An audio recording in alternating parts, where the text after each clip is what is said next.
Hi, it's me നാഷി. അപ്പോൾ ഇന്ന് ഞാൻ നിങ്ങൾക്ക് മുമ്പിൽ പരിചയപ്പെടുന്നത് കേരള ശാസ്ത്ര സാഹിത്യ പരിഷത്തിൻ്റെ ജില്ലാ കമ്മിറ്റി അംഗവും മടവൂർ ഗ്രാമപഞ്ചായത്തിലെ 2023 മികച്ച കർഷകനുള്ള അവാർഡും നേടിയ തിലകൻ എന്ന് പറയുന്ന തിലകൻ ചേട്ടൻ്റെ കൂടെയാണുള്ളത്.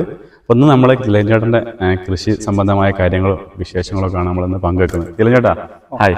അപ്പോൾ ഞങ്ങൾ നിങ്ങളെ കൃഷിൻ്റെ കാര്യങ്ങളും പിന്നെ കുറേ കൃഷികളൊക്കെ ഉണ്ടല്ലോ, അപ്പോൾ അതൊന്നും ജനങ്ങൾക്ക് വേണ്ടി ജനങ്ങളിലേക്ക് എത്തിക്കാണ്ട് ഞങ്ങൾ വന്നിരിക്കുന്നത്. തിലകൻ്റെ കൃഷികളും കുറേ കൃഷികളും മത്സ്യങ്ങളും ആട് അങ്ങനെ കുറേ അല്ലേ, അങ്ങനെയൊക്കെ അല്ലേ. അപ്പോൾ അതിൻ്റെ കുറച്ച് കാര്യങ്ങൾ ഞങ്ങൾക്കൊന്ന് വിശദീകരിച്ചൂടെ? കൃഷി നമ്മളെ ജീവിതത്തിൻ്റെ ഭാഗമായിട്ട് കൊണ്ടുനടക്കുന്ന ഒരാളാണ്. അതായത് കുട്ടിക്കാലത്തെ കൃഷിയിൽ അമ്മൻ്റെ അച്ഛൻ്റെ കൂടെ ഓരോ കൃഷികൾ ഉണ്ടാക്കാൻ വേണ്ടി പോയി അന്നത്തെ ആ കാര്യങ്ങൾ ഇപ്പോഴും ഞാൻ കൊണ്ടുനടക്കുന്നുണ്ട്. ഒരുപാട് സാധനങ്ങൾ ഇവിടെ ഉണ്ട്. ഇപ്പോൾ പിന്നെ മൂല്യവർദ്ധിത ഉൽപ്പന്നങ്ങൾ അങ്ങനെ കുറേ കാര്യങ്ങൾ ഞാൻ ചെയ്യുന്നുണ്ട്. കുറച്ച് അതായത് എൻ്റെ ജോലി നിർമ്മാണ മേഖലയിലെ വെൽഡിംഗ് ആണ്. അതിൻ്റെ ഉള്ളിൽ കൂടി കൃഷിയും കൊണ്ടുനടക്കുന്ന ഒരാളാണ്. അപ്പോൾ നമുക്കതൊക്കെ ഒന്ന് കണ്ടുനോക്കാം അല്ലേ?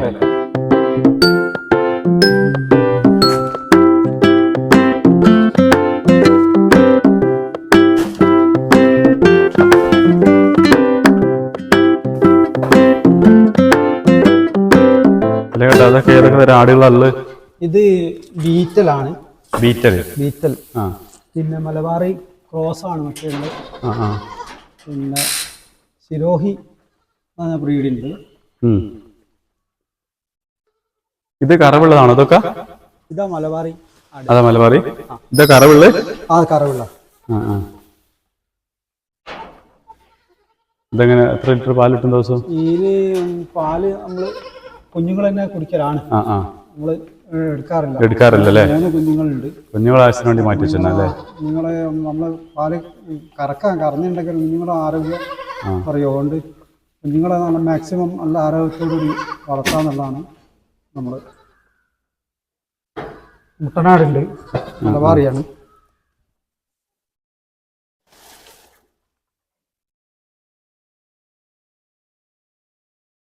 ഇവിടെ ഉണ്ട്.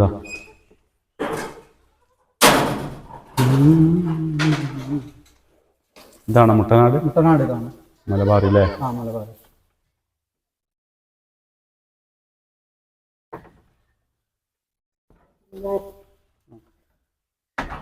ഇതൊക്കെ പുല്ലൊക്കെ വയലിൽ ഇറക്കിയ നമ്മള് വയലിൽ അരിഞ്ഞ് ഇട്ടുകൊടുക്കലാണ്. പുറത്തേക്ക് ഇറക്കിയാൽ മറ്റ് ഓരോരോ നായിൻ്റെ ഒക്കെ പ്രശ്നമുള്ളത് കൊണ്ട്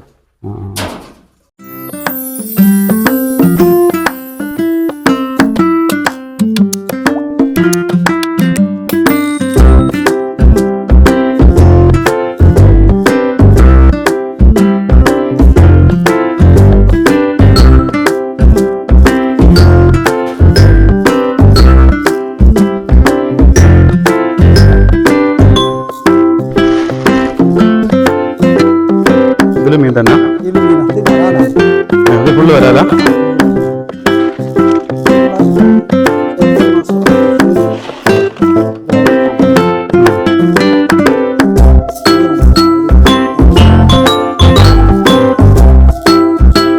വലിയ വെയിൽ ആരാണ് കാണുന്നത്? അതൊന്ന് രണ്ടുമൂന്ന് വന്നപ്പോൾ ഞാൻ കാണുന്നു. വെയിലുള്ളോണ്ടേ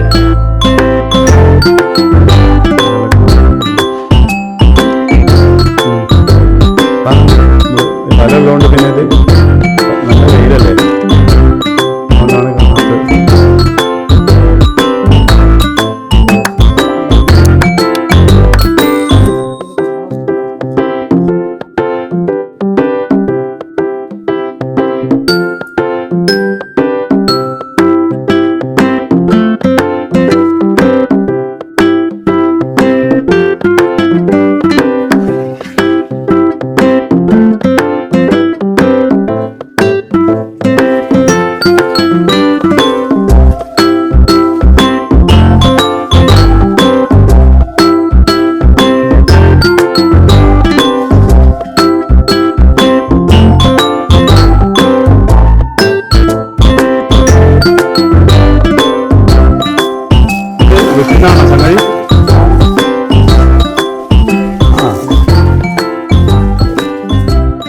ഏതാ തരം?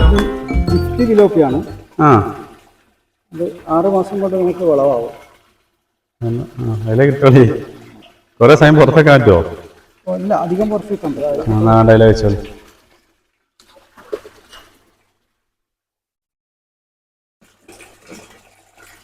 പിടിക്കുന്നില്ല. അപ്പോൾ ഇങ്ങോട്ട് കിട്ടുക നോക്കല്ലോ.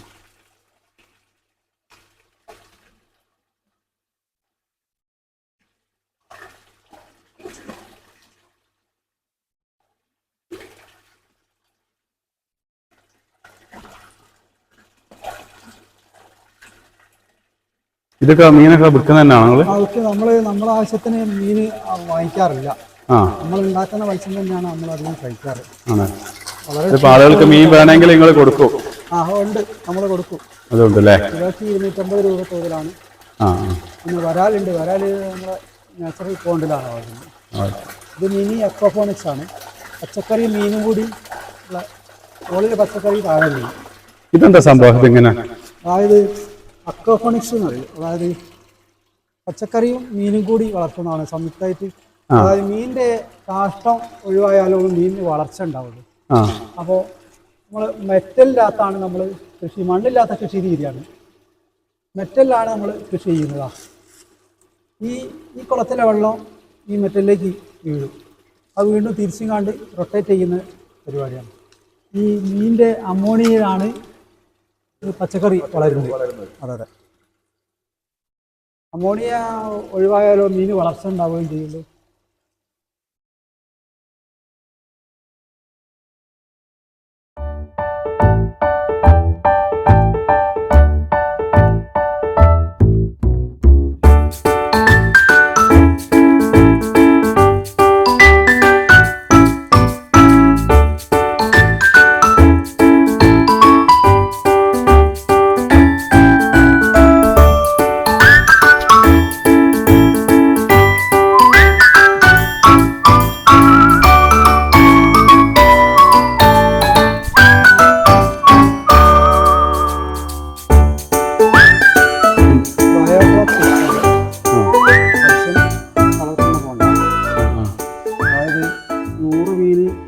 സ്ഥലത്ത് 1000 മീനിനെ നമുക്ക് പോറ്റാം. ഇതിന്റെ അകത്ത് നിന്ന് 1000 മീനിൽ പോറ്റാന്നാ? പ്രത്യേക എയറേഷൻ ഒക്കെ വെച്ചുള്ള സംവിധാനമാണ് ബയോഫ്ലോക് സിസ്റ്റം എന്ന് പറയുന്നത്. ഈ വെള്ളങ്ങൾ എങ്ങനെ ഒഴിവാക്കല്ലോ? ഇല്ല, വെള്ളം എയറേഷൻ കൊടുക്കുന്നത് കൊണ്ട് തന്നെ ഒഴിവാക്കേണ്ട ആവശ്യമില്ല. പിന്നെ അതായത് ഫ്ലോക്ക് ഇപ്പോൾ കൊടുക്കുന്നില്ല. ഫ്ലോക്ക് കൊടുത്തിട്ടുണ്ടെങ്കിൽ ആ തീറ്റ ആ ഫ്ലോക്കിൽ തന്നെ മീനിന്റെ കാഷ്ടം തീറ്റയായി മാറുന്ന സിസ്റ്റം. ഇതിൽ 1000 മീനിനെ വളർത്താൻ നിങ്ങൾ പറയുന്നത്? 1000 മീനിനെ വളർത്താം. സാധാരണഗതിയിൽ 100 മീനിനെയാണ് ഈ എയർ ഇല്ലാണ്ട് വളർത്താൻ പറ്റും. ഇതിൽ 1000 എണ്ണം 1200 എണ്ണം വരെ എയറേഷൻ കൊടുക്കുന്നത്.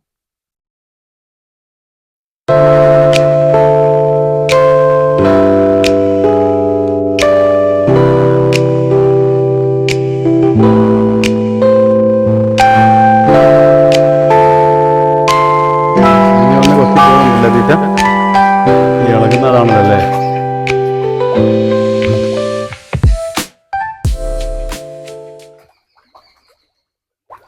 ഇത് തീറ്റ എപ്പോഴാ കൊടുക്കല് നിങ്ങള്? ദിവസം രാവിലെ വൈകുന്നേരം 2 നേരം തീറ്റ കൊടുക്കും. 2 നേരം അല്ലേ? അത്യാവശ്യം തീറ്റ വാങ്ങേണ്ടി വരില്ലേ? തീറ്റ ഒരു മീനിന് ഏകദേശം ഒരു 5 ഗ്രാം ഒരു ദിവസം വേണം അല്ലേ?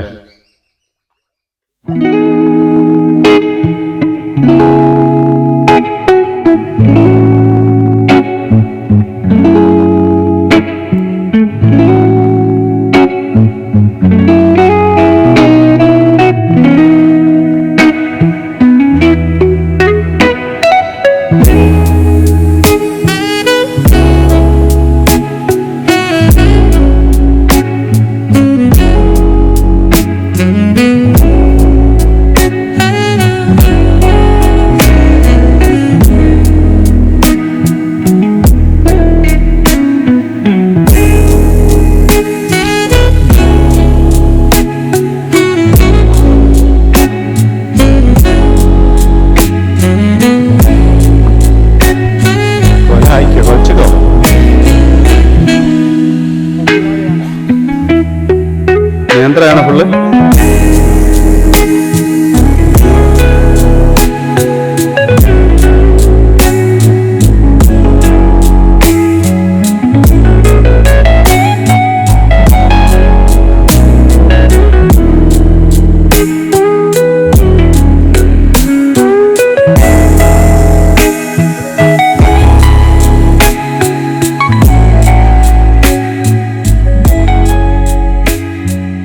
ഇത് വെണ്ട അല്ലേ?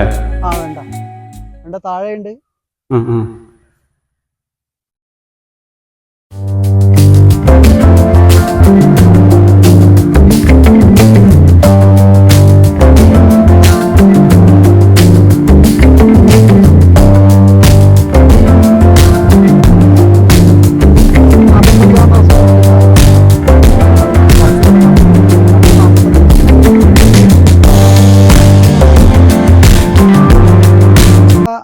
നാൽപ്പത്തഞ്ച് ഒരു മാസം കൊണ്ട് തന്നെ കായ പറിക്കാം. 45 ദിവസമാണ് പറയുന്നത്. ഒരു മാസം കൊണ്ട് തന്നെ നമുക്ക് കായ പറിക്കാം. പിന്നെ 1.5 മാസം നമുക്ക് കണ്ടിന്യൂസ് ആയിട്ട് വിളവ് കിട്ടും. 1.5 മാസം നമുക്ക് ഒരു വെണ്ടന്റെ മുകളിൽ കായ് കിട്ടുമെന്ന് പറയുന്നത്. അതെ. ആ.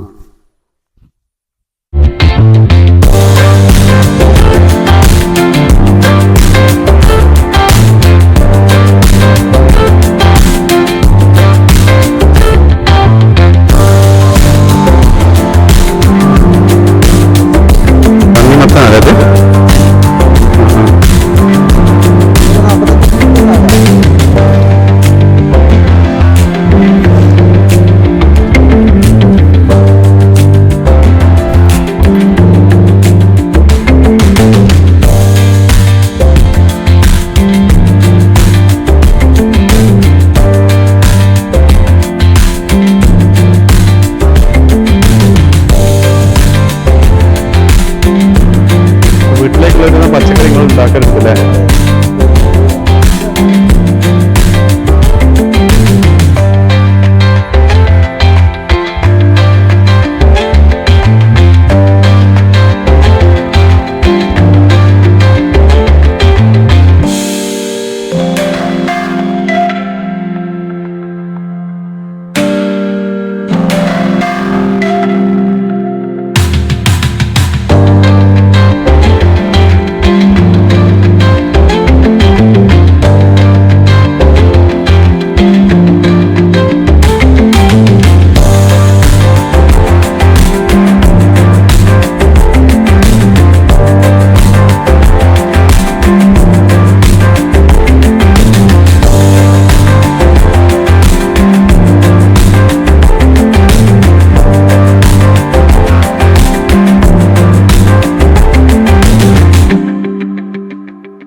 മേളിയാണ് പ്ലാവ്.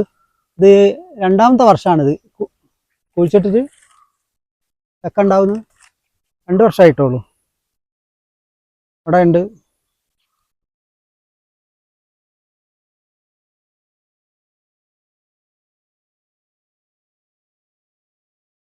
ചക്ക സാധാരണ ചക്ക മാതിരി തന്നെ 4 മാസം കൊണ്ട് നമുക്ക് വിളവെടുക്കാം. ഇതിപ്പോ ഉണ്ടായി തുടങ്ങുന്നുള്ളൂ. നിറച്ചുണ്ടാവും ചക്ക. ആദ്യത്തെ